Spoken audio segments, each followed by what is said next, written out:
숟가락을 드는 그 짧은 순간, 사람은 자신도 모르게 본심을 드러냅니다. 밥상은 단순한 식사의 자리가 아닙니다. 그곳은 인간 본성이 고스란히 드러나는 무대입니다. 숟가락을 먼저 드는 사람은 삶에서도 늘 앞서고 싶어 하는 사람일 수 있습니다. 좋은 반찬만 집어가는 손길은 자신의 욕망을 숨기지 못하는 본능을 보여줍니다. 반대로 마지막 한 조각을 양보하는 사람은 타인의 마음을 헤아릴 줄 아는 품성을 지녔습니다. 밥을 허겁지겁 삼키는 이는 삶에서도 늘 쫓기며 살아갑니다. 음식을 천천히 음미하는 이는 인생의 작은 순간조차 놓치지 않으려 합니다. 밥상머리에서 나누는 말투 하나, 반찬을 건네는 손길 하나에도 그 사람의 배려와 무심함, 따뜻함과 차가움이 드러납니다. 밥상 위의 작은 행동들은 사소해 보이지만 결코 사소하지 않습니다. 그 안에는 인간의 본성, 인격, 그리고 관계의 진실이 숨어 있습니다. 결국 밥상은 단순히 먹는 자리가 아니라 우리가 어떤 사람인지를 가장 솔직하게 비추는 거울입니다. 혹시 알고 계셨나요? 누군가의 진짜 본성은 말이 아니라 밥 먹는 모습에서 먼저 드러난다는 사실을요. 여러분 주변의 사람들, 지금 어떤 모습으로 숟가락을 들고 있을까요? 이 영상 끝까지 보시고 주변 사람들의 밥 먹는 모습을 다시 한번 떠올려 보세요. 그 작은 행동들 속에서 여태까지 보지 못했던 그들의 진짜 마음이 보일 겁니다. 그리고 더 놀라운 건 당신 자신의 모습 역시 거기서 드러난다는 사실입니다. 과연 당신은 어떤 사람으로 비춰지고 있을까요? 지금부터 밥상 위에서 드러나는 충격적인 진실을 함께 확인해 보시죠. 왜 우리는 밥을 먹을 때 가장 솔직해질까요? 사람의 인격과 본성은 말이 아니라 밥상머리에서 가장 먼저 드러난다는 겁니다. 화려한 레스토랑에서든 집 앞 분식집에서든 혼자 라면을 끓여 먹는 원룸에서든 밥상 앞에서만큼은 우리의 가면이 벗겨집니다. 포크를 들고 있는 손, 젓가락질하는 모습, 심지어 숟가락을 놓는 소리 하나까지도 그 사람의 내면을 고스란히 드러내죠. 오늘 우리가 함께 나눌 이야기는 바로 이것입니다. 밥상에서 발견하는 인생의 진실들 말이에요. 우리는 매일 밥을 먹습니다. 그저 배를 채우는 단순한 행위 같지만 사실 밥상 위는 인간의 본성이 가장 적나라하게 드러나는 무대입니다. 말은 얼마든지 꾸밀 수 있습니다. 겉모습도 얼마든지 포장할 수 있습니다. 하지만 숟가락을 드는 순간 그 사람의 본심은 감출 수 없습니다.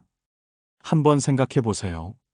당신이 아는 누군가의 밥 먹는 모습, 거기서 무엇을 느낀 적이 있지 않나요? 1장, 밥상 위에서 드러나는 진짜 마음. 밥 먹었어? 우리나라에서 가장 흔한 인사말이죠. 하지만 이 말 속에 담긴 의미를 정말로 생각해 본 적이 있나요? 어느 소설가는 이런 말을 했습니다. 밥상에서는 거짓말을 할 수 없다고요. 왜일까요? 배가 고플 때 우리는 가장 원시적이고 솔직한 상태가 됩니다. 사회적 가면도, 체면도 모든 것이 한 끼 식사라는 본능적 욕구 앞에서 무력해지죠. 그래서 밥상에서만큼은 진짜 마음이 드러날 수밖에 없는 거예요. 잠깐 여러분에게 질문 하나 드릴게요. 치킨을 시켜서 함께 먹을 때 마지막 한 조각을 어떻게 하시나요? 어떤 사람은 누가 먹을래? 라고 양보합니다. 어떤 사람은 망설임 없이 집어먹죠. 또 어떤 사람은 반으로 나누자고 제안합니다. 이 작은 순간에 그 사람의 인생 철학이 고스란히 담겨 있어요. 양보하는 사람은 조화를 중시합니다. 주저없이 집어먹는 사람은 솔직하고 자연스러워요. 나누자고 하는 사람은 공정함을 추구하죠. 틀린 것도 옳은 것도 없습니다. 다만 그 사람만의 방식일 뿐이에요. 급하게 먹는 사람, 천천히 먹는 사람. 식사 속도는 어떤가요? 빨리 먹는 사람들을 보면 대부분 목표 지향적입니다. 효율성을 중시하고 시간을 아끼려고 하죠. 반면 천천히 먹는 사람들은 과정을 즐길 줄 압니다. 지금 이 순간에 집중하는 능력이 있어요. 그런데 여기서 흥미로운 사실 하나. 프랑스의 한 연구에 따르면 천천히 먹는 사람들이 대체로 더 높은 삶의 만족도를 보인다고 해요. 왜일까요? 천천히 먹는다는 것은 현재를 온전히 받아들이는 태도와 연결되어 있기 때문이죠. 연인과 가족과 동료와 함께 밥을 먹을 때 그 관계의 온도는 숟가락에 담겨 있습니다. 대화를 나누며 웃는 식탁은 따뜻합니다. 하지만 각자 휴대폰만 보거나 투덜거리며 밥을 넘기는 식탁은 차갑습니다. 밥상은 거짓말을 하지 않습니다. 관계가 건강한지, 이미 금이 갔는지 숟가락의 움직임에서 다 드러납니다. 오늘 당신의 밥상은 어떤 분위기였나요?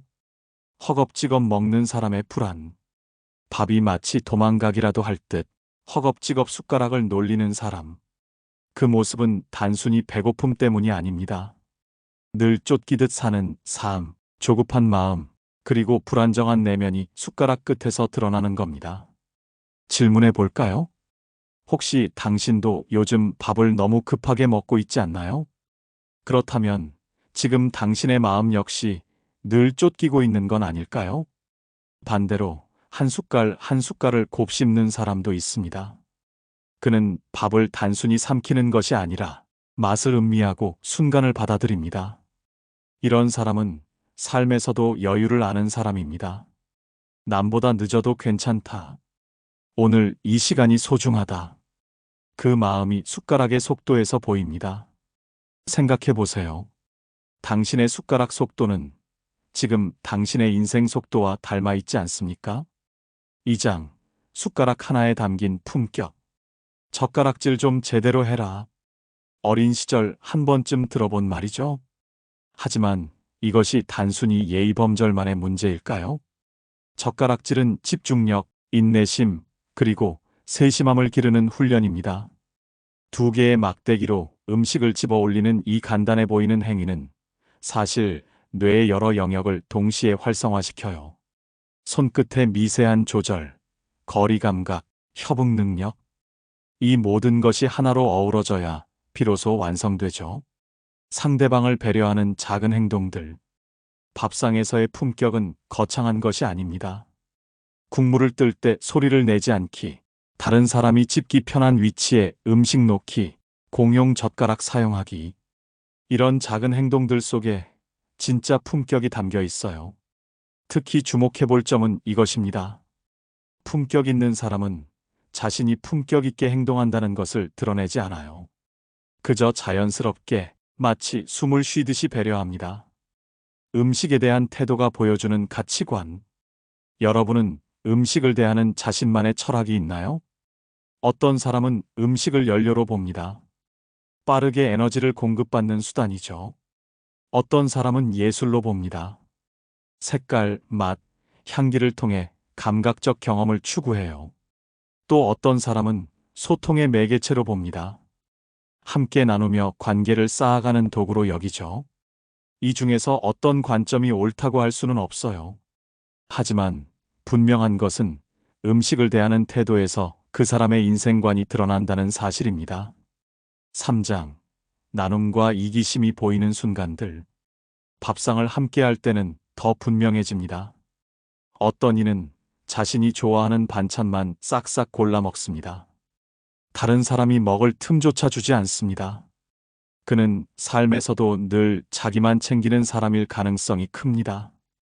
그러나 어떤 이는 마지막 남은 반찬 하나도 "너 먹어" 하고 내어줍니다. 그 한마디가 밥보다 더 큰 따뜻함이 됩니다. 당신은 마지막 한 숟갈을 어떻게 쓰고 있나요? 자신만을 위해 삼키나요? 아니면 누군가에게 내어주나요? 심리학자들이 주목하는 흥미로운 현상이 있습니다. 바로 마지막 한 입 증후군이에요. 공동으로 주문한 음식에서 마지막 남은 한 조각. 이 앞에서 사람들의 반응은 극명하게 갈립니다. 어떤 사람은 눈치를 보며 손을 멈춥니다. 어떤 사람은 "내가 먹어도 될까?" 하고 물어봅니다. 또 어떤 사람은 주저없이 집어먹죠.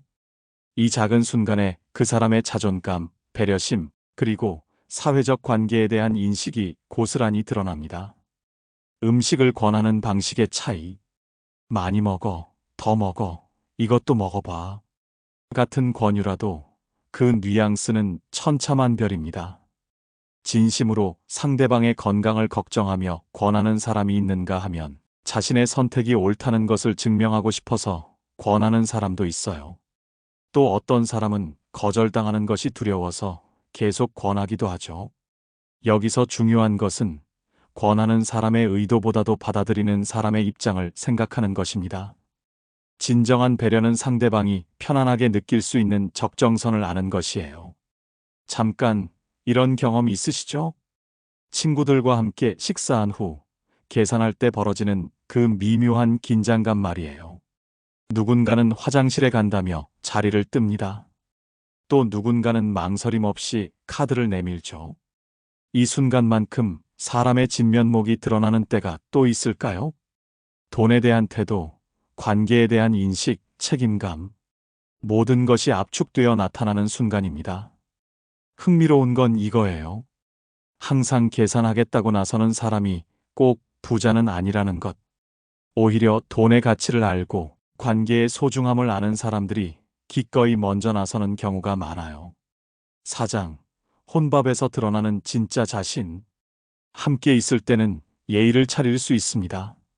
하지만 혼자 밥을 먹을 때 사람의 본 모습이 더 확실히 드러납니다.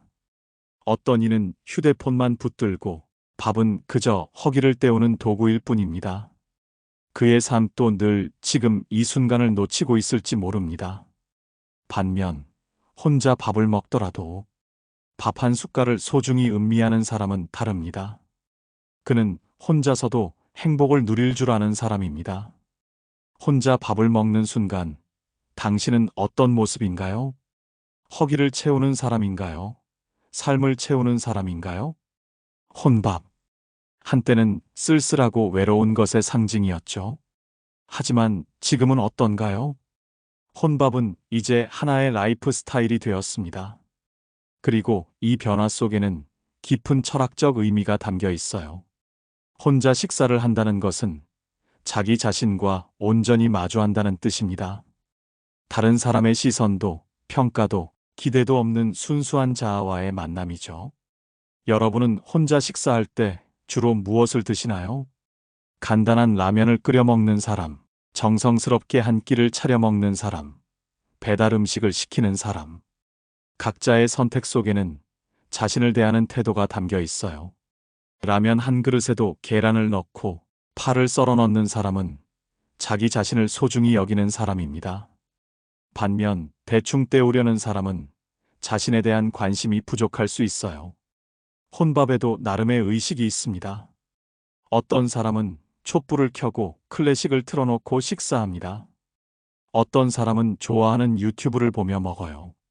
또 어떤 사람은 완전한 정적 속에서 음식의 맛에만 집중하죠. 이 모든 것이 그 사람만의 자아 성찰 방식입니다. 혼밥의 시간은 단순히 배를 채우는 시간이 아니라 자신과 대화하는 소중한 시간이에요. 5장. 인생을 대하는 태도. 사람은 밥 먹는 모습에서 삶을 대하는 태도를 보여줍니다. 밥을 함부로 먹는 사람은 삶도 함부로 대합니다. 밥을 소중히 먹는 사람은 삶도 소중히 대합니다. 숟가락 하나를 대하는 태도 속에 그 사람의 전 인생이 비칩니다. 당신은 오늘 숟가락을 어떻게 들었나요? 그게 바로 당신 인생의 거울일지도 모릅니다. 음식 앞에서의 선택. 메뉴를 고르는 것, 이것도 하나의 인생 철학입니다. 항상 같은 메뉴를 주문하는 사람이 있어요. 안전하고 예측 가능한 것을 선호하는 성향이죠. 반면 항상 새로운 것을 시도하는 사람도 있습니다. 모험을 즐기고 변화를 받아들이는 태도예요. 둘 다 나름의 장단점이 있어요. 안정을 추구하는 사람은 신뢰할 수 있지만 때로는 기회를 놓칠 수 있고, 모험을 좋아하는 사람은 창의적이지만 때로는 일관성이 부족할 수 있어요. 실패한 음식에 대한 반응. 여러분은 맛없는 음식을 받았을 때 어떻게 하시나요? 그냥 참고 먹는 사람, 정중하게 의견을 표현하는 사람, 화를 내며 항의하는 사람. 이 반응들은 단순히 성격의 차이가 아니에요. 인생의 실망과 좌절을 다루는 각자의 방식을 보여주는 거예요.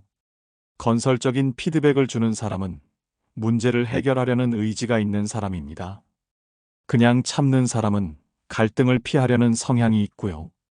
과도하게 반응하는 사람은 스트레스 관리에 어려움을 겪고 있을 수 있어요. 음식에 대한 감사. 잘 먹겠습니다. 잘 먹었습니다. 이 간단한 인사말 속에는 깊은 철학이 담겨 있어요. 음식에 감사한다는 것은 생명에 감사한다는 뜻입니다. 내 앞에 놓인 이 한 그릇의 밥이 만들어지기까지 얼마나 많은 손길과 정성이 들어갔는지를 아는 것이죠. 농부가 씨를 뿌리고 햇살과 비가 내리고 수확하고 도정하고 운반하고 조리하고, 이 모든 과정에 대한 감사는 삶 전체에 대한 감사로 이어집니다. 6장, 식탁에서 배우는 인간관계. 사소해 보이는 식사 예절에도 본성이 담겨 있습니다. 음식을 집을 때 다른 사람을 배려하는가? 국을 먼저 뜰 때 남을 먼저 챙기는가? 밥상 앞에서의 태도는 곧 사람을 대하는 태도입니다.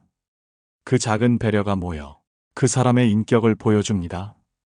혹시 당신은 식탁에서 나 혼자만 먼저 생각하지는 않나요?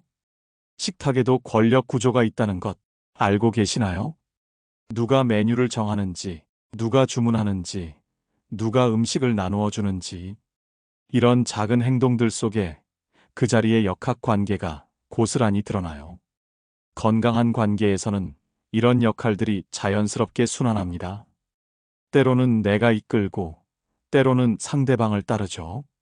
하지만 불균형한 관계에서는 항상 한 사람이 결정권을 독점하거나 반대로 아무도 결정을 내리려 하지 않아요. 함께 식사할 때는 서로의 속도를 맞춰가는 것이 중요해요. 빨리 먹는 사람은 느린 사람을 기다려주고, 느린 사람은 너무 늦지 않게 배려하는 것. 이것이 바로 관계에서 필요한 상호 존중과 배려의 기본입니다. 식사 시간의 대화는 특별해요. 음식을 나누며 하는 대화는 일상의 대화보다 더 친밀하고 솔직합니다. 뭔가를 입에 넣고 있을 때는 말을 할 수 없으니 자연스럽게 경청하게 되죠. 이런 리듬이 더 깊은 소통을 가능하게 해요. 그런데 여기서 중요한 건 침묵도 괜찮다는 것입니다. 함께 있으면서도 편안한 침묵을 나눌 수 있다면 그것은 정말 성숙한 관계라고 할 수 있어요. 7장, 밥상머리의 가르침. 밥상머리 교육이라는 말이 있죠. 예전에 우리 어른들은 식사 시간을 교육의 시간으로 활용했어요. 그런데 이것이 단순히 예의범절을 가르치는 것만은 아니었습니다. 밥상에서는 생존의 지혜를 배웠어요. 나누는 법, 기다리는 법, 감사하는 법. 이 모든 것들이 삶을 살아가는 데 필요한 기본기였거든요. 하지만 시대가 바뀌면서 밥상머리 교육도 변했어요. 과거에는 어른이 먼저 드셔야 한다, 밥상에서는 말을 하면 안 된다 같은 규칙들이 있었죠. 지금은 이런 규칙들이 많이 완화되었어요. 중요한 것은 형식이 아니라 그 속에 담긴 정신이에요. 상대방을 배려하고 함께하는 시간을 소중히 여기는 마음 말이에요. 현대적 의미의 밥상머리 교육. 현대의 밥상머리 교육은 어떤 모습일까요? 스마트폰을 내려놓고 서로의 하루를 나누는 것, 음식을 만든 사람에게 감사를 표현하는 것, 다 함께 정리하는 것. 이런 작은 실천들이 바로 현대적 의미의 밥상머리 교육이에요. 다음 끼니를 기다리며. 우리는 늘 말로 자신을 설명하려 합니다. 하지만 말은 꾸밀 수 있습니다. 진짜는 숟가락이 말해줍니다. 밥을 먹는 태도, 숟가락을 드는 순간의 모습, 그 안에서 본성은 숨을 곳이 없습니다. 그러니 오늘 이 순간, 밥상 앞에서 이렇게 다짐해 보세요. 나는 밥을 소중히 대하겠다. 나는 사람을 소중히 대하겠다. 나는 삶을 소중히 대하겠다. 숟가락만 들어도 사람의 본성이 드러납니다. 그리고 그 본성 속에 바로 당신의 인생이 있습니다. 우리는 지금까지 밥상에서 발견할 수 있는 인생의 진실들을 살펴보았습니다. 숟가락 하나, 젓가락 한 쌍에서부터 시작된 이야기가 결국 우리 삶 전체의 태도와 철학으로 이어졌어요. 놀랍지 않나요? 이렇게 일상적인 행위 속에 이토록 깊은 의미들이 숨어 있다는 것이. 내일 식사할 때는 어떨까요? 혹시 조금 다른 마음으로 숟가락을 들 수 있지 않을까요? 함께하는 사람이 있다면 그들의 작은 행동들 속에서 새로운 면모를 발견할 수 있지 않을까요? 혼자 식사한다면 자신과의 소중한 대화 시간으로 만들 수 있지 않을까요? 밥상은 여전히 우리를 기다리고 있습니다. 그곳에서 우리는 계속해서 배우고 성장하고 서로를 이해해 나갈 것입니다. 다음 식사가 여러분에게 단순한 끼니가 아닌 삶을 성찰하고 관계를 다지는 소중한 시간이 되기를 바랍니다. 그럼 잘 드시고 오늘도 좋은 하루 되세요. 밥상 위에서 드러나는 진짜 마음. 사실 그것은 당신이 숨길 수 없는 본 모습입니다. 그 본 모습과 마주할 준비가 되셨나요? 다음 이야기에서 또 만나요. 구독과 좋아요는 저에게 큰 힘이 됩니다. 별책룸이었습니다.